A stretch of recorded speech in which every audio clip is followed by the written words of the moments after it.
লক্ষ্মীপুরের রায়পুরে বাসার septic tank পরিষ্কার করতে নেমে হজরত আলী খোকন নামে এক সুইপারের মৃত্যু হয়েছে। পরে তাকে বাঁচাতে সেপটিক ট্যাঙ্কের ভেতরে প্রবেশ করলে বাড়ির মালিক রিয়াদ পাটোয়ারিরও মৃত্যু ঘটে। গেল রোববার রাত 8:30টার দিকে উপজেলার পশ্চিম রাখালিয়া গ্রামের নুরুল হক পাটোয়ারির বাড়িতে এ মর্মান্তিক দুর্ঘটনা ঘটে। এ ঘটনায় এলাকা জুড়ে নেমে এসেছে শোকের ছায়া। রিয়াদ উপজেলার 4 নং সোনাপুর ইউনিয়নের রাখালিয়া গ্রামের নুরুল হক পাটোয়ারি বাড়ির নূর আলমের ছেলে। তিনি পেশায় একজন ওয়ার্কশপ ব্যবসায়ী এবং 2 ছেলে ও 1 কন্যা সন্তানের জনক। সুইপার খোকন কুমিল্লা জেলার লাকসাম পৌর শহরের মিস্ত্রি এলাকার রুস্তম আলী মোল্লার ছেলে।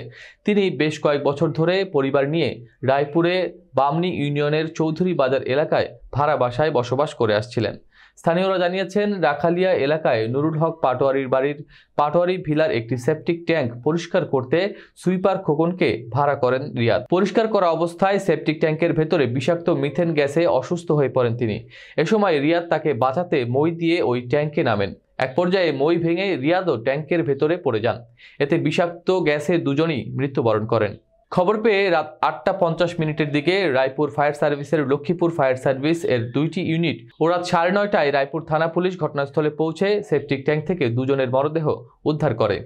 রায়পুর থানার ভারপ্রাপ্ত কর্মকর্তা ওসি ইয়াসিন ফারুক মজুমদার বলেছেন, খবর পেয়ে পুলিশ ও ফায়ার সার্ভিস এসে সেপটিক ট্যাঙ্ক থেকে দুজনের মরদেহ উদ্ধার করে রায়পুর সরকারি হাসপাতালে আনা হলে কর্মরত চিকিৎসক মৃত ঘোষণা করেন তাদেরকে। এ ঘটনায় প্রয়োজনীয় আইনগত ব্যবস্থা নেওয়া হবে বলে জানিয়েছেন তিনি। সোমবার সকালে ময়নাতদন্তের জন্য মরদেহ দুটিকে লক্ষ্মীপুর সদর হাসপাতালে প্রেরণ করা হয়েছে।